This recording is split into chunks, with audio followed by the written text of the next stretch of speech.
That cannot be right. What? Hey, old Pat here. It's generally not my intention to ever, talk negative about a guitar manufacturer. I recently bought this from a company that I'm not going to mention.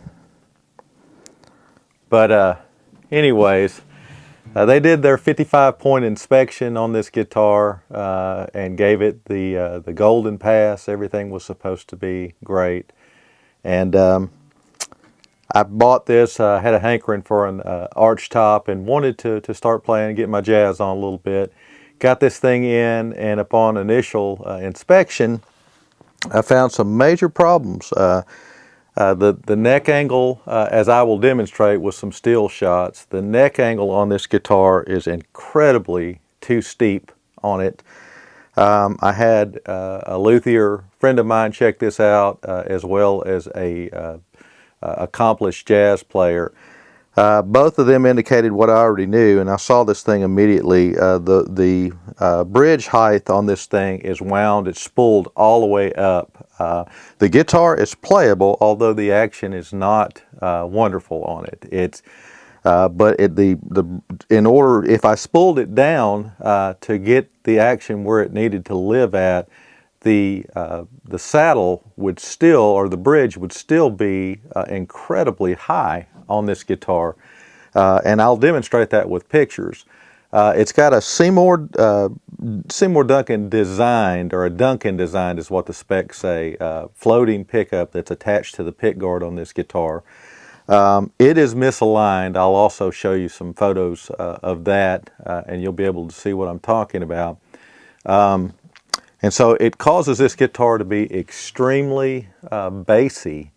I'm running it through a Princeton reverb right now, and it appears as though the pole pieces are adjusted all the way up on the bass side, closer to the strings, and the treble, the pole pieces straight across are all the same.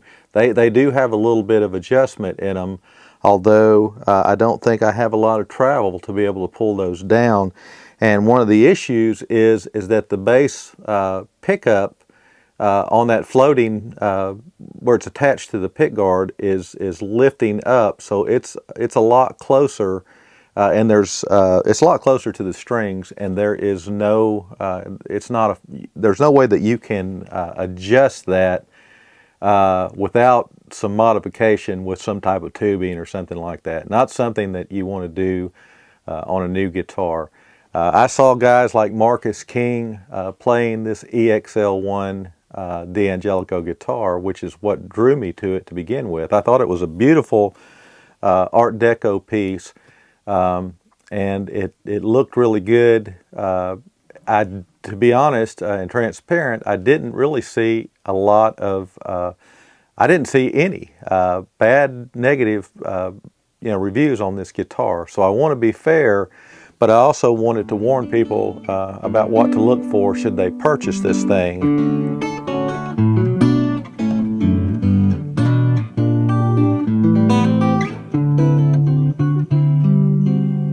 This guitar has a laminated spruce top and a laminated maple body. This particular one is the walnut satin, and again, I would love for this guitar to be something that I was absolutely in love with, that I knew that would last for years to come. The guitar, at least with this satiny finish, it does have a beautiful flame in it. I don't know if you can see that or not, but it feels real plasticky.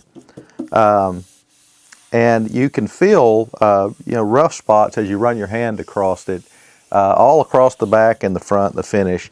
It has a three-piece maple neck on it, and nice Grover tuners on it. From afar, it looks beautiful. When you get up close to it, it's kind of disappointing, excuse me. And I wanted to give an honest review. Again, I would love to love this guitar, but in its current state, the the bridge itself would have to be sanded down in order to get it low enough to where you could spool down, spool it down to get it to where the action would be where you'd want it to live at.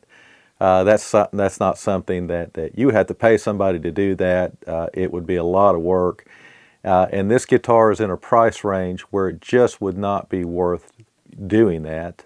And for me personally, because I'm not a jazz guitarist and I play sort of a faux jazz, I couldn't justify doing that kind of work. My initial inclination was to go with a Joe Pass Epiphone, especially one of the older Korean models, because I'd heard some really good things about those from folks in the Nashville guitar community. But I like the way this one looked. I will say the fretwork on this guitar is very, very decent. It could use a little bit more polishing, but I mean, that's neither here nor there. That's something that could easily be taken care of. I'm not satisfied with the inspection that this guitar was given before it left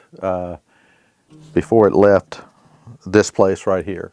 And I will be talking about that with the sales representative. I'm confident that they'll take the guitar back with no issues, and perhaps I will head in the direction of the Joe Pass Epiphone. So this is my honest review right out of the box of this D'Angelico EXL-1, at least for this particular model. And I will put up some still shots as to what the bridge should look like with it spooled down. There's several photos on the internet that I did my research about this.